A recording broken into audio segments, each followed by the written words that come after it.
సభాధ్యక్షులు రామసం బాబు గారికి, అదేవిధంగా మిత్రులు శాసనసభ్యులు పంతో నానాజీ గారికి, ఈ కార్యక్రమం ఏర్పాటు చేసి ఈ ప్లేనరీని ముందుకు నడిపించినటువంటి మా PSC chairman, civil supplies minister Nadendla Manohar గారికి, హరిప్రసాద్ గారికి, అదేవిధంగా వేదికగా ఉన్న తోటి ఎమ్మెల్యేలకి, విప్పులకు, నాయకులకు, ఇంకా ఈ సమావేశాన్ని విచ్చేసినటువంటి జన సైనికులకు, వీర మహిళలకు, మీడియా మిత్రులందరూ కూడా ఉదయపూర్వ నమస్కారం.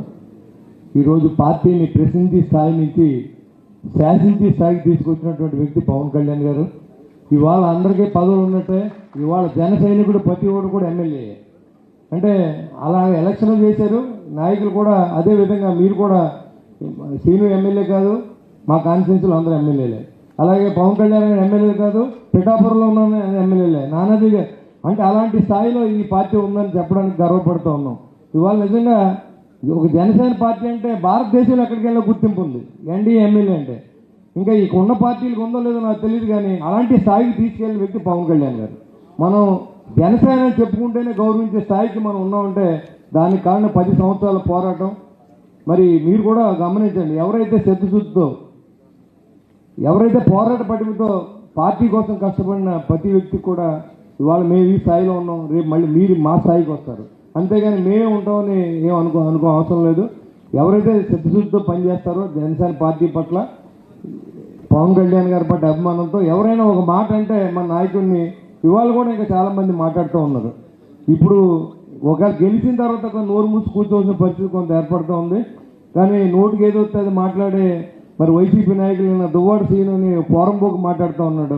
50 కోట్లు ప్రభుత్వంలో ఉన్న ఉప ముఖ్యమంత్రికి చంద్రబాబు నాయుడు ఇస్తా ఉన్నాడని ఆడికి ఒకటే చెప్తా ఉన్నా, నీకు బుద్ధి లేక నీకు అసలు భ్రమలో బతుకుతున్న వ్యక్తి ఆ దువ్వాడ శ్రీనివాసు మాట్లాడితే ఇవాళ దానికి మన పార్టీ తరఫున మనం కూడా కౌంటర్లో ఇదివరకు లాగా మనం ఏదో స్లో అయిపోవాల్సిన అవసరం మన పార్టీలో ఉండొచ్చు. ఏది పడితే అది మాట్లాడితే ఎవరినే వదవలసిన అవసరం లేదని కూడా తెలియజేస్తా ఉన్నాం. మీరు అది మాత్రం గుర్తుపెట్టుకోండి. మన నాయకుడిని అంటే మనల్ని అన్నట్టే, మన పార్టీని అంటే మనల్ని అన్నట్టే.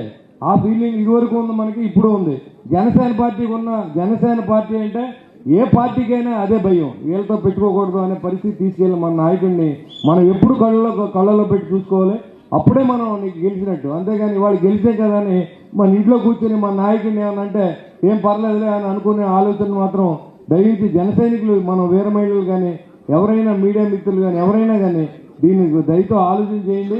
మనం ఇవాళ ప్రసిద్ధ స్థాయి నుంచి శాసించే స్థాయి, అంటే ఈ రాష్ట్రంలో అందరికీ ఏదైనా చేయగలిగే స్థాయికి తీసుకెళ్లిన వ్యక్తి ఆయన. ఒంటి చేతి మీద సొంత డబ్బుతో చాలామంది విమర్శించిన, ఇంట్లో వాళ్ళు తిట్టినా, మనం తిట్టినా, పోలీస్ కేసులు పెట్టినా భరించి మరి ఈ రోజుకి ఈ స్థాయికి రావడానికి కారణమైన పవన్ కళ్యాణ్ గారి ఆదేశాల మేరకు ఆవిర్భావ సభని నభూతో నా భవిష్యత్ మరి ఇదివరకు ఎప్పుడు కూడా మనం బాధలో చేసుకున్నాం. ఆవిర్భావ సభని ఇవాళ సంతోషంలో 20% రిజల్ట్తో చేసుకోబోతా ఉన్నాం.